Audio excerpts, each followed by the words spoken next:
નમસ્કાર ration card ધારક મિત્રો, જો તમારે પણ રેશન કાર્ડ અંતર્ગત નવા ફેરફાર અંતર્ગતના જે લાભ લેવા હોય તો હવે તમે પણ લાભ લઈ શકો છો. કારણ કે રેશન કાર્ડ અંતર્ગત 1 એપ્રિલ 2025થી નવા નિયમો લાગુ થવા જઈ રહ્યા છે અને આ નિયમોની અંદર મિત્રો નવા ફેરફારો લાગુ થશે, જેમાં કરોડો લોકોના રેશન કાર્ડ છે એ પણ બંધ થઈ જશે.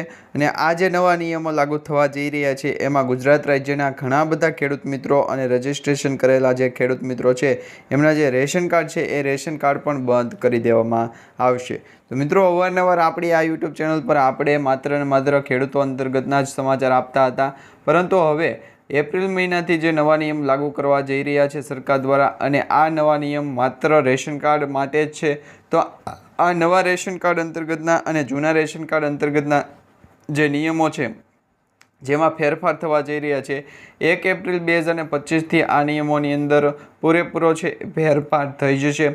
જેના માધ્યમથી હવે એપ્રિલ મહિનાની અંદર જે પણ રેશન કાર્ડ ધારક મિત્રો છે એમને જે મફત અનાજ મળતું હોય અથવા જે પણ સરકારી યોજનાના લાભ મળતા હોય એ દરેક લાભ અને મફત અનાજના જે સિસ્ટમ છે એ સિસ્ટમમાં જે ફેરફાર કરવામાં આવ્યો છે એ વિશે તમારે છે એ માહિતી અને સમાચાર જોતા હોય તો આજનો આ વિડીયો છેલ્લે સુધી જોતા રહેજો.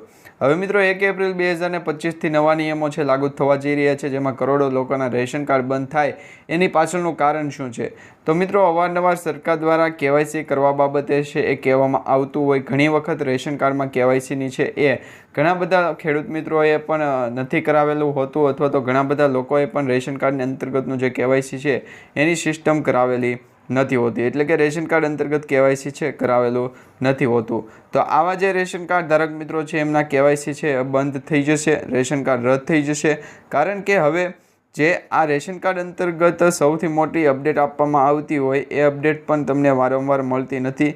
ઘણી વખત મિત્રો રેશન કાર્ડ અંતર્ગતની જે અપડેટ હોય છે એ તમને સમયસર મળતી નથી, કારણ કે સરકાર દ્વારા કહેવામાં આવતું હોય કે રેશન કાર્ડમાં KYC કરાવવાની છેલ્લી તારીખ કઈ છે, તો એ તારીખ પહેલાં તમે રેશન કાર્ડમાં જો KYC નથી કરાવતા તો પણ તમારે ખાસ ધ્યાને લેવું પડશે. કારણ કે રેશન કાર્ડ અંતર્ગત KYC નથી કરાવેલા લોકોના જે કાર્ડ છે એ બ્લોક થઈ જાય છે, રેશન કાર્ડ રદ થઈ જાય છે, અને એમને પણ આવનારા સમયની અંદર જે KYC અંતર્ગતની નાનામાં નાની ખામીને કારણે છે એ આવનારા સમયની અંદર જે રેશન કાર્ડનો લાભ મળવો જોઈએ એ લાભ પણ નથી મળતો.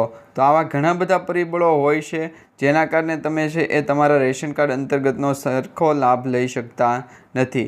તો આવી ભૂલો તમારાથી ન થાય, અથવા તો આવનારા સમયની અંદર તમને સરકારી જેટલી પણ ફેરફાર અને યોજનાઓ ચાલતી હોય એમાં જે પણ બદલાવ થતો હોય એ વિશે માહિતી જોઈતી હોય તો અમારી ટ્રેન્ડ ગુજરાત યુટ્યુબ ચેનલને સબસ્ક્રાઈબ કરી રાખજો. હવે મિત્રો, ખાસ કરીને તમને જણાવી દઈએ તો તમે ટ્રેન્ડ ગુજરાત યુટ્યુબ ચેનલને સબસ્ક્રાઈબ કરી છે તો તમને એ પણ માહિતી હશે કે રેશન કાર્ડ અંતર્ગત જેટલા પણ ફેરફાર થતા હોય અથવા તો રેશન કાર્ડ અંતર્ગત સરકાર દ્વારા જે પણ ફેરફાર કરવામાં આવ્યા હોય એ ફેરફાર અંતર્ગત સરકાર દ્વારા થોડોક એવો ટાઈમ પીરિયડ આપવામાં આવ્યો હોય, કોઈક એવો સમય મર્યાદા નક્કી કરવામાં આવી હોય, એ સમય મર્યાદા પહેલાં તમારે સુધારો કરવો પડતો હોય છે. તો આ વખતે પણ મિત્રો રેશન કાર્ડમાં KYC કરાવવા માટે છે એ સરકાર દ્વારા ઘણી બધી વખત અપીલ કરવામાં આવી છે. ઘણી બધી એવી તારીખોમાં ફેરફાર કરવામાં આવ્યો છે. ઘણી વખત 15 ફેબ્રુઆરી આપવામાં આવી હોય, 14 માર્ચ આપવામાં આવી હોય, 31 માર્ચ આપવામાં આવી હોય, તેમ છતાં રેશન કાર્ડ અંતર્ગત KYC નથી કરાવતા. તો આવા મિત્રો માટે ખાસ કરીને જણાવીએ તો તમે જો રેશન કાર્ડ અંતર્ગત KYC નહીં કરાવો તમારું, તો તમારા રેશન કાર્ડના જે લાભ હોય એ તમને સરકારી યોજનાના લાભ હોય એ તમને ટૂંક જ સમયની અંદર છે મળતા હોય, પરંતુ આવનારા સમયની અંદર ન પણ મળે. તો આ પાછળનું એક મુખ્ય કારણ છે તમારા રેશન કાર્ડ અંતર્ગત જેટલા પણ KYCના સ્ટેપ આવે એ તમે સમયસર ફોલો કરી લેજો.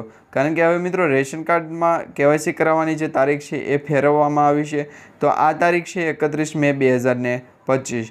પહેલાં 31 માર્ચ 2025 હતી, પરંતુ એમાં પણ તારીખમાં ફેરબદલ કરવામાં આવી છે. હવેથી મિત્રો 31 મે 2025 સુધીમાં તમે રેશન કાર્ડ અંતર્ગત KYCમાં ફેરફાર કરી શકો અથવા તો KYC કરાવી શકો. પરંતુ જો તમે એ પહેલાં KYC નહીં કરાવો તો આવનારા સમયની અંદર તમારું રેશન કાર્ડ અંતર્ગત જે KYCની પ્રોસેસના કારણે છે એ મફત અનાજનો પણ લાભ ન મળે, અને આવનારા સમયની અંદર તમને જે લાભ આપવામાં આવવો જોઈએ એ લાભ પણ ન મળે. તો આવા દરેક પરિબળોના કારણે છે એ તમારા રેશન કાર્ડના લાભ પણ તમને છે એ મળવાથી બંધ થઈ જાય છે. તો એવા તમામ લાભ છે તમને મળતા રહે એ માટે ખાસ કરીને રેશન કાર્ડમાં KYC છે એ કરાવી લેજો. હવે મિત્રો રેશન કાર્ડમાં તમારે કેવાયસી કરાવવું હોય, ઘરે બેઠા ઓનલાઈન કરાવવું હોય તો એ પણ તમે કરાવી શકો છો. એની માટે છે એ 2-3 સ્ટેપ તમારે ફોલો કરવાના છે. એ સ્ટેપ તમારા સ્ક્રીન ઉપર અત્યારે દર્શાવવામાં આવી રહ્યા છે અને તમે એ પણ જાણી શકો છો. તમારા મોબાઈલ એપ્લિકેશનની અંદર તમારે માય રેશન એપ્લિકેશન છે ડાઉનલોડ કરવાનું રહેશે. માય રેશન એપ્લિકેશન તમે ડાઉનલોડ કરશો એટલે તમારા મોબાઈલની અંદર આ રેશન કાર્ડ એપ્લિકેશનની અંદર તમને છે તમારો રેશન કાર્ડ નંબર નાખશો એટલે તમને પૂરેપૂરી ડિટેલ બતાવવામાં આવશે. જે અંતર્ગત તમારું કેવાયસી બાકી હોય તો પણ બતાવવામાં આવશે અને કેવાયસીનું સ્ટેપ કઈ સ્ટેપ સુધી પહોંચ્યું છે, પેન્ડિંગ તો નથી ને એ પણ બતાવશે. તો આ વિશે તમે જાણી લો. હવે રેશન કાર્ડમાં કેવાયસી કરાવવા માટે તમારે સૌપ્રથમ આ માય રેશન એપ્લિકેશન ડાઉનલોડ કરવાનું છે. માય રેશન એપ્લિકેશન ડાઉનલોડ કરી લો છો ત્યારે પછી તમારે છે એ ખાસ કરીને એ રેશન કાર્ડ અંતર્ગતનું જે કેવાયસીનું સ્ટેપ હોય છે એ ફોલો કરવાનું છે.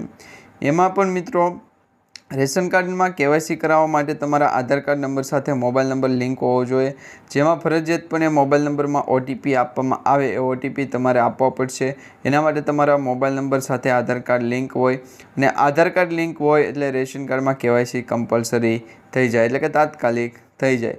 તો આધાર કાર્ડમાં કેવાયસી છે એ કમ્પ્લીટ છે તો જ તમારું રેશન કાર્ડનું કેવાયસી છે એ કમ્પ્લીટ બતાવવામાં આવશે. અને આ કેવાયસીની સિસ્ટમ છે એ તમારા ઘરે બેઠા મોબાઈલમાંથી થાય છે તો પણ તમે કરી શકો છો અને ન થાય તો તમે નજીકના કોઈપણ એવા સેન્ટરે જઈ અને કેવાયસી કરાવી શકો. કારણ કે મિત્રો આવનારા સમયની અંદર રેશન કાર્ડમાં કેવાયસી છે એ ઓનલાઈન સ્ટેપ સાવ ઇઝી કરી દેવામાં આવ્યા છે.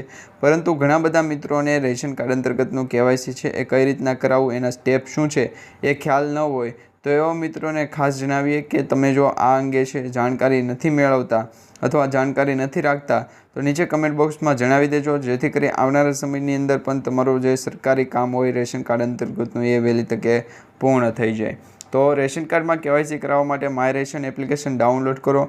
તેમાં કેવાયસીનું એક ઓપ્શન આપવામાં આવશે. કેવાયસીના ઓપ્શનમાં જાઓ, આધાર કેવાયસી પસંદ કરો, ડાઉનલોડ ફેસ આરડી એટલે કે જે આધાર કાર્ડનું ઓથેન્ટિકેશન કરવામાં આવશે એ માટેનું ફેસ આરડી નામનું એપ્લિકેશન ડાઉનલોડ કરવું પડશે. ત્યાર પછી તમારે જે ફેસ ઓથેન્ટિકેશન છે એમાં ટિક માર્ક કરી અને મંજૂરી આપવાની છે. તમારે સેલ્ફી પાડવાની છે. એ સેલ્ફી પાડશો એટલે તમારા મોબાઈલ નંબર ઉપર એક OTP આવશે. એ OTPની માધ્યમથી તમારે દરેક સ્ટેપ છે ફોલો કરવાના રહેશે. તો તમે આ અંગે પણ છે એ જાણકારી મેળવી શકો છો. તો મિત્રો આવનારા સમયની અંદર વધારે માહિતી અને સમાચાર મેળવવા માટે અમારી ટ્રેન્ડ ગુજરાત યુટ્યુબ ચેનલને સબસ્ક્રાઈબ કરી રાખજો.